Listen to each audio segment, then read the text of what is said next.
What's your story? Whether you're a client or an independent financial advisor, we know you face many important decisions that can affect your and your clients' long-term financial success. Welcome to the WIN Podcast, What's Important Now with Corey Heimensen, accredited investment fiduciary and president of Heimensen Wealth Advisors. In this podcast, Corey helps you identify your goals and objectives through financial education and comprehensive planning, while inspiring you to make better behavioral decisions in your personal finance. With a twist on pop culture and current events, join us as we explore growth and protection strategies for individuals, advisors, and their businesses. Come and discover what's important to you now.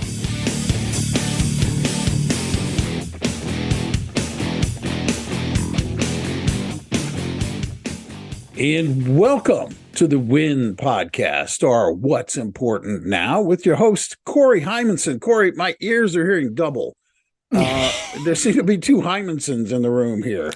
Yeah, and I've never seen this many Christmas sweaters for our end of the year show that we're releasing here. Nice job, guys.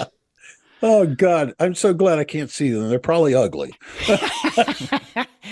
So yeah, I'll call him a guest. He's been on the show before, but we have an advisor at our office named Zed.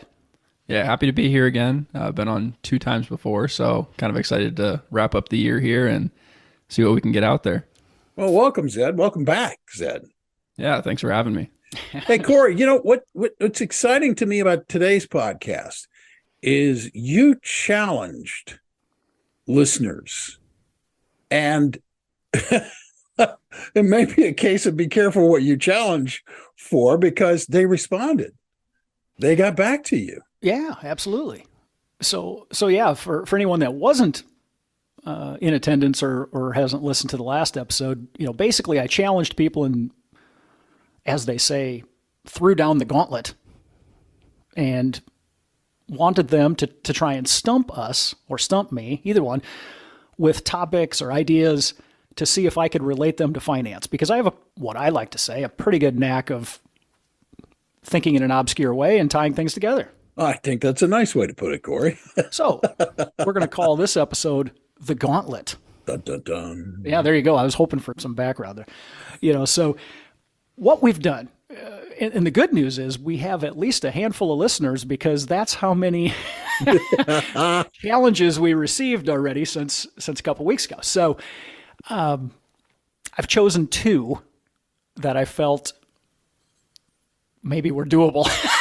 How about that? You cherry picked. Is that what you're telling me? Okay, so you cherry picked the easy ones. Hey, anybody that knows me, I'm a straight shooter. I'm not gonna lie to you. I kind of cherry pick the ones that I think I can score points on, and one of them falls into the wheelhouse of Zed. So that's why we've circled him in to, take half the episode off my plate. How about that? There you go. So what is the challenge that you're going to tackle? Okay, so the first one, this one came in, and the question was, can you identify any similarities between Beethoven and financial planning? Wow. So I'm going to take that one, and I'm going to throw in a pop culture reference and say, I assume we are talking the composer and not the large St. Bernard dog that starred in a movie in the early 90s. Probably a fair assumption. But that was a very friendly dog, as I recall. Yeah. Now, if I've seen any kind of historical cartoon of a St. Bernard, aren't they used in like safety rescue missions on they've always got a nice keg of whiskey, I think, on their neck or something, right? That's exactly where I was going, Bill. So as a financial planner, oh, wait a minute. No. I don't think this is an intervention for Corey today. So we'll move on from that. We'll go back to the composer. How about that? That's good. So I think everybody knows who Beethoven is. I can't say I'm a raving fan that knows the work A to Z. I did have a flashback when this came out, though, because in college I was forced to take a general ed credit or a class, which I think was the history of music, or I don't know. They're trying to impart culture to Corey. That's so moving, actually. Yeah. Most of the culture I learned in college was probably not during class. But anyway, if I remember correctly then, though, they played bits or pieces of these compositions from Beethoven and Handel and Haydn, and that's the only three I can name. But they all sounded exactly the same to me and all my buddies, but somehow we made it through the course. But that being said, I had to do a little bit of homework on this topic just so I sounded like fairly intelligent. Yeah. And it's pretty interesting. Well, history is kind of interesting stuff. So you look into this, and it seems like a lot of his compositions or arrangements were considered forward-thinking, was the word that I saw in multiple resources, or ambitious. Yeah. And well, that's pretty easy to tie into life or finances or anything. I mean, any kind of planning or a successful long-range journey in life, it has to be hopefully ambitious in thinking, and you got to plan ahead. Yeah. So there you go. That was easy. There we go. Good start. Good start. But the second recurring theme was that a lot of his symphonies were very structured in musical form. Now, can I describe that? No, I can't describe that. But what does that mean? To me, it means efficient, right? And so this is something, Zed runs the trading desk here, and so he understands and tackles a lot of the tax harvesting type things. Locking in gains, locking in losses, doing things that makes your tax return more efficient, because saving money is making money. How's that? Yeah, and I think, like you said there, with some of Beethoven's compositions, he's ambitious and outgoing, but he also had a structured plan for how the music was going to sound. So when we're relating that to finance, we can have ambitious goals down the road, but we have to have a plan, and we have to have some goal setting strategies to get there. Yeah. Well said, Zed. Well said. A goal without a plan is a wish, right? Yep. Right. I always like to bring that one back. That's keep that in my go-to lunchbox. But like you said, there's that. I mean, here's the next thing: is that it's interesting to me that Beethoven was losing his hearing. In fact, he went totally deaf. His fifth symphony was completed after he could no longer hear, which always blows my mind to think about. Oh, I know. I mean, that's hard to even understand. It's like a quarterback playing without an arm. It's incredible, isn't it? Let me Google how many one-armed quarterbacks have been in the NFL quick. That's on my A game today, huh? There we go. But, and one of the fun facts, I'll give you a fun fact on Beethoven, it was that he was highly caffeinated. The guy loved coffee. Oh, God love him. And here's we'll call it the deeper fun fact. He was known to possibly count exactly 60 coffee beans for each cup that he brewed. Wow. So now is that, I don't even know where we go down that path. Does that make him a genius? Or does that make him just kind of odd in a way that actually worked to his benefit? It ties into that idea of structure, right? If you've got a structured form, it makes sense that you would be particular about the cup of coffee that you drink. That makes sense to me. Yeah. The thing that just kind of, I'm waiting for you to tie in the loss of hearing into this whole thing, because that's a major fact about Beethoven that everybody knows. He gradually, he didn't just suddenly lose it. He lost it over time. Well, I mean, let's go there. I mean, every one of us is going to face struggles and difficulties in life. And there's stuff that comes at you and you don't know it's coming. Maybe your hearing's gradually going away. I mean, but I'm sure he didn't think, I've got a limited amount of time to do this. He was still sticking to his guns and being passionate about what he was trying to accomplish. But I'm sure he was aware that his faculties were changing, so to speak. And so you have to manage risk. You have to manage what you can control. And you can't control losing your hearing, but man, you can have a plan for what it looks like so that you can keep doing what you do or compensate for that in different ways. And, I talk about managing risk, assets. A lot of times our day-to-day is assets of money or things of a tangible nature, but hearing is an asset. I would say, or having it is 2 arms, or being able to do those 6 daily things of living that keeps you out of the nursing home. Essentially, that long-term care says, if you can't do all of these basic functions, you're, I don't want to say disabled, but you get categorized in a different way, and so you can control even if it's a really, really difficult uphill battle. Interesting. Yeah. Managing risk is an important part of any portfolio. And it also, it's funny, it ties it back to your first couple of points, which is you got to plan ahead. You got to be looking forward. You've got to be mindful of, how you're structuring your investments. And it would seem that it would just naturally flow from there that you would manage risk. Well, and risk, I mean, we make decisions every day to manage risk. I mean, crossing the street, well, especially you, Bill. I mean, if you're in a highly populated area and you're looking at your phone as you walk across the street. Bad idea. Bad idea. I mean, little things can maybe change bad outcomes or at least change the probability or likelihood of those things happening. The thing that really is amazing to me is, they think Beethoven made over, I think it was over 700 compositions. Wow. So, okay, that stat, number one, is pretty cool. It's amazing. And then you start backing into the math. So he was composing at a very, very young age. I think it was like 11, 12, 13 years old or something was his first one.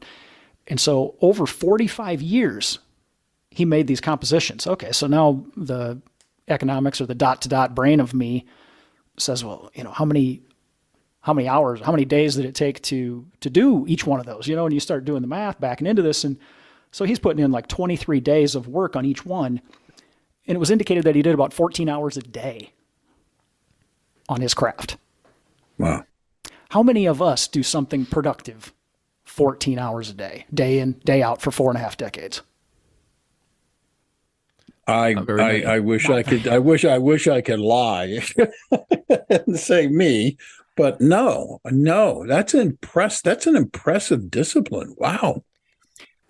Yeah, and if I my question there that got that answer of not a lot reminds me of, a few episodes back we did the lyrical finance challenge where one of my songs was, how many lawyers you got? A lot. All the question answers were a lot, and now we're 180 in this thing too. Exactly. Not a lot of one-armed quarterbacks, so forth. Yeah. I think it just shows, though, if you dedicate yourself to a craft, whatever it is, I mean, if you really commit to it and put the time in, obviously you can be successful. And that's kind of shown with 14 hours a day for almost 45 years. I mean, you're going to be pretty successful, whatever it might be. Well, spot on. And he didn't do it for the money. Well, he was doing this because he loved it. I mean, if you're losing your hearing, you could sit around in a dark room and, mail it in the rest of your career. But, he wasn't going to do that. He was going to step up, and man, that's pretty cool. Those are kind of people I like to deal with and, associate with, because that's how my mind works. And maybe the biggest takeaway, though, is, and this is my last bullet point on him, is, he left the world with quite a legacy. I mean, here we are, random strangers to Beethoven. We're talking about it long, long after he's been gone. And that's what good finances is. That's what financial planning is leaving a legacy. And I'm not, again, it might be money, but it might just be wisdom. It might be passing your wishes on to your kids and your family or to charity. And, not everything you have to think about in life is money. We can make money decisions. We can make money plans. But at the end of the day, this journey is way bigger than those things and all of us. Yeah. There are people who would argue that, he composed these things because he was commissioned to compose them. But my response would be, as you noted, he started composing at a young age. And you don't start composing massive pieces of music at a young age because you think, this is my way to get rich. It's his passion. And we hear a lot about passion. But this is a personification of it. This is a guy who was fortunate to be financially successful at it, but he didn't do it for money. You're right, Corey. Absolutely not. Well, let me throw you this. I'll throw this question to both of you guys. Can somebody be really, really good at something, massively good, if they are not passionate about it? Well, let me give you a follow-up question. Do you think he was built to be a composer somewhat? or was it a lot of it just hard work that piled and layered on top of itself? I think individuals, I mean, some people are obviously born with traits, whether that's athleticism or just musically gifted, or whether that might be science or art or whatever it might be, but you can't just have that gift and not form it a little bit. I mean, everybody's given a piece of clay in life. It's how you form it to get to that final destination.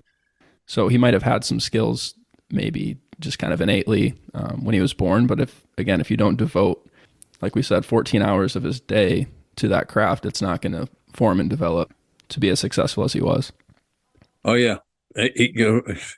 Absolutely, Zed. I mean, we can take this out of the realm of compositions and go to the realm of athletics.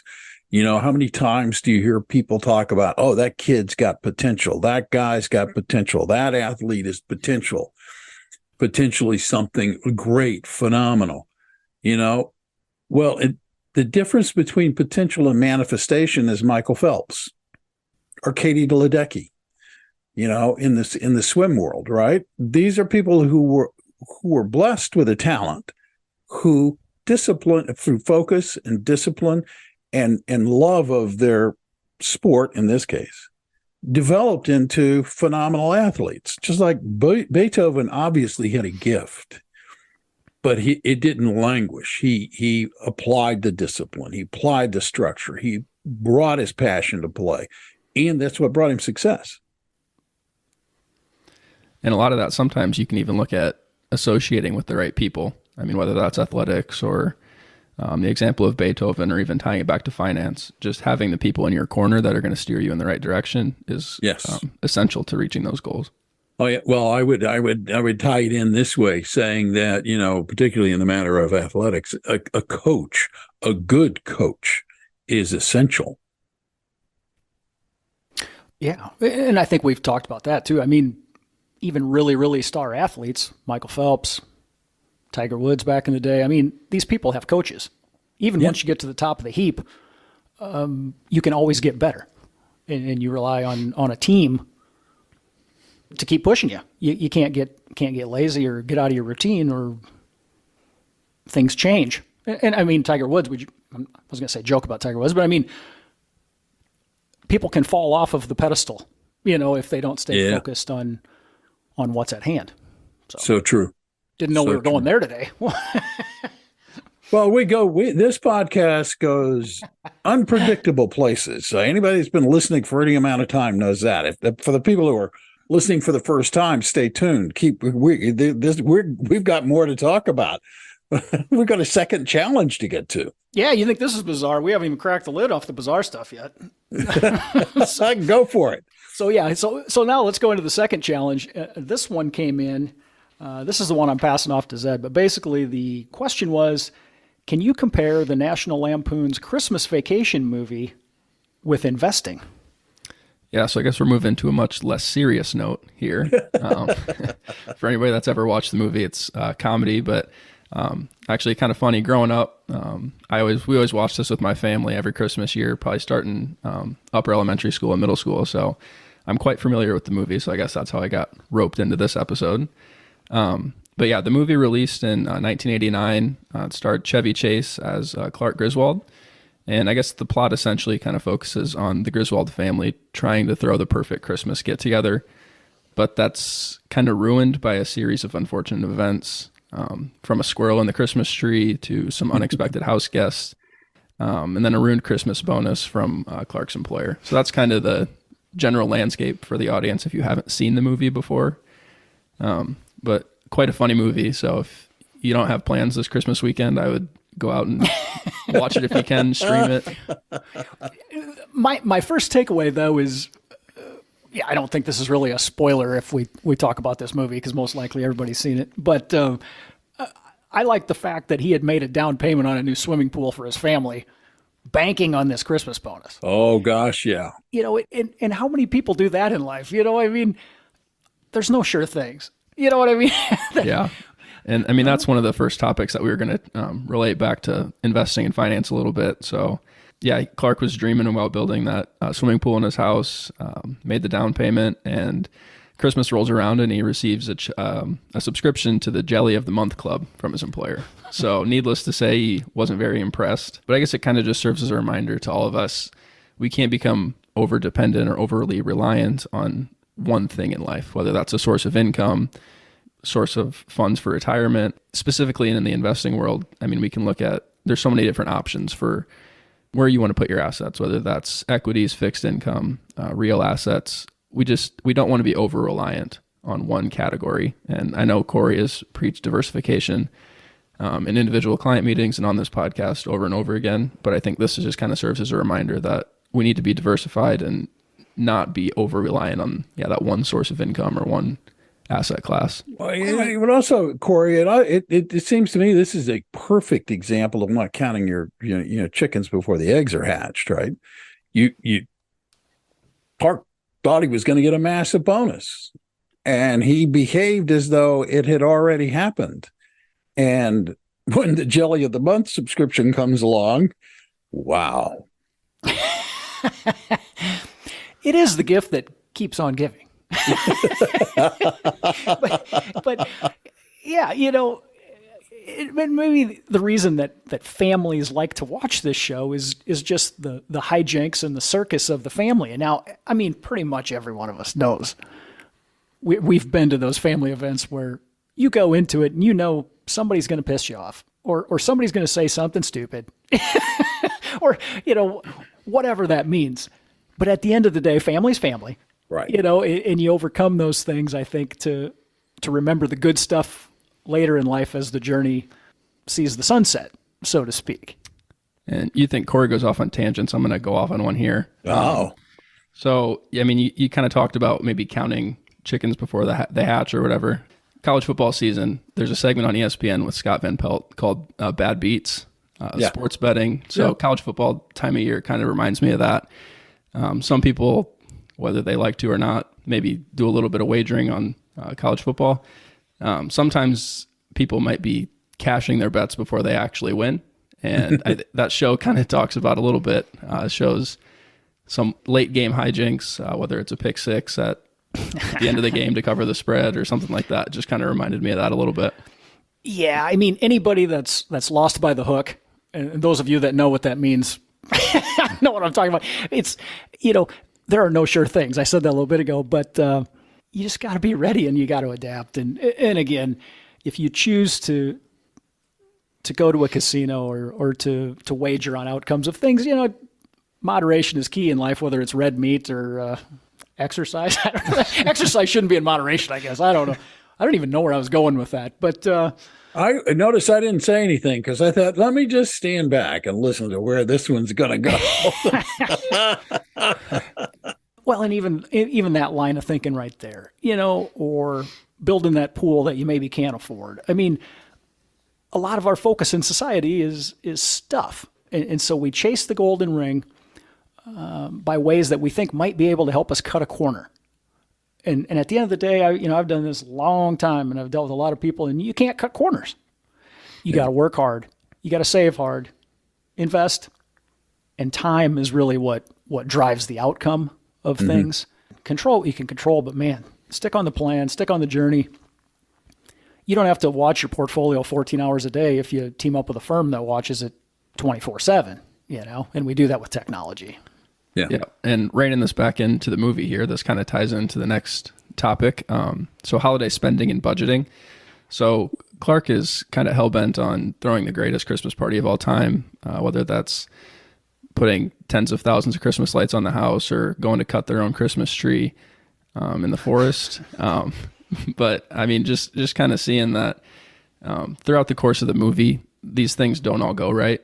Whether that's somebody not having the light switch on in the garage for the Christmas lights or a squirrel in the tree.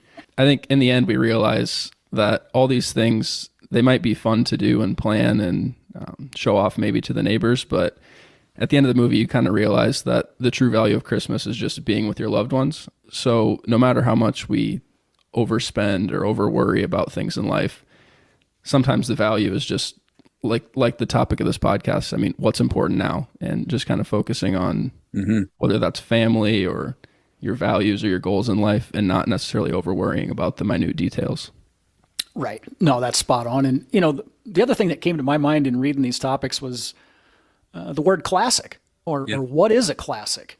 And in my mind, a classic is, you know, something that's proven to be valuable for a long, long period of time. I don't think you can be a band that's a one-hit wonder and fall into the classic category someday. And so we can say, you know, Beethoven was great at classical compositions, and, you know, his work is classical. And we can arguably, I've heard lots of people say that this movie we're talking about was a classic. And so if you think about that, what makes classic? It's being judged over a really, really long period of time, consistency and so forth. And, you know, that's how people in our chairs are judged all the time. And the problem is a lot of consumers, if they don't understand the long play of the goal, they judge us from day to day. And I tell people when we open a new client account, you know, you'll know if this is successful after a decade. We judge things in decades, and people will look at me like I'm damn crazy, but I mean it. And if they tell me they're going to look at their account balance 3 times a day online and call me every time they had a month where it went down, you know, I'll tell them that's not the right way to look at this objective, and maybe you need to do this yourself online. Not my first day. I'm getting old and crusty, Bill. Well, you know, that's okay. You know, Beethoven was old and crusty too. He had quite a reputation for being a grumpy fellow. So I'm still a guy that gets a haircut on a regular schedule, so I don't see myself as having Beethoven or Einstein flowing locks anytime soon.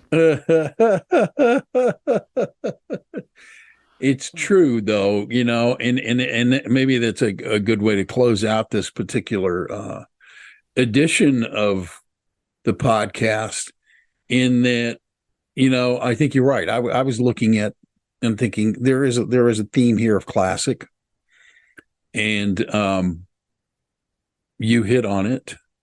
There are classic investments, and there are, you know, classic ways to sit down and talk with your financial advisor. And then there are classic podcasts. And this podcast, my friend, is a classic podcast. It's just amazing. It's entertaining to be a part of. I can't help but think it's entertaining to listen to, because clearly you have listeners, Corey, who not only hear you, but they respond. This is kind of my way of creating a time capsule.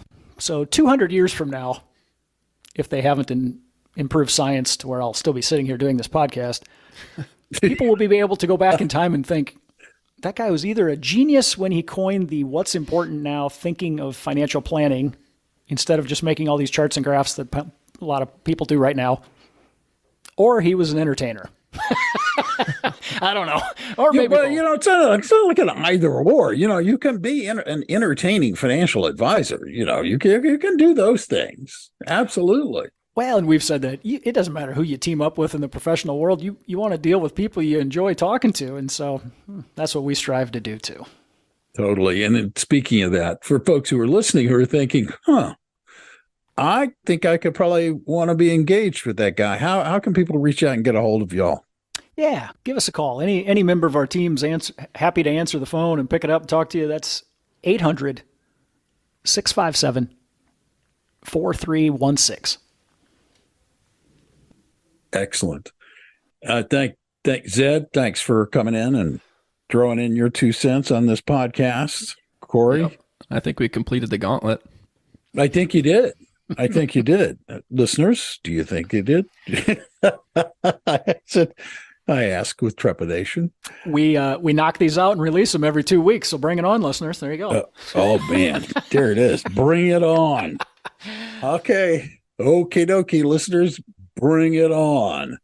If you're new to this podcast and you have not listened before and you're thinking, I need to stay tuned to this one, hit the subscribe button. That way you don't have to remember where you heard it, where you found it, how you found it. When it comes out, it will automatically be delivered to you on your listening device of choice, and you will automatically never miss another episode. And trust me, you don't want to miss another episode as people bring it on. So on behalf of everyone at Heimensen Wealth, on behalf of Corey and Zed, enjoy your holiday season. Have a great time during this time of the year. Thank you so much for listening. And remember, don't wait to live your best day. Live your best day today. That's what's important now.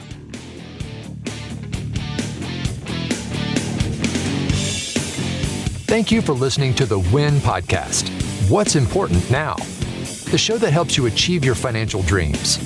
To ask questions about topics covered during the show or get a copy of Stop Doing Dumb Things with Your Money by Corey Heimensen, visit www.heimensenwealth.com or give us a call at 712-472-3867. Don't forget to click the follow button below to be notified when new episodes become available. Securities offered through Securities America Inc., member FINRA SIPC. Advisory services offered through Securities America Advisors Inc. Heimensen Wealth Advisors and Securities America are separate entities.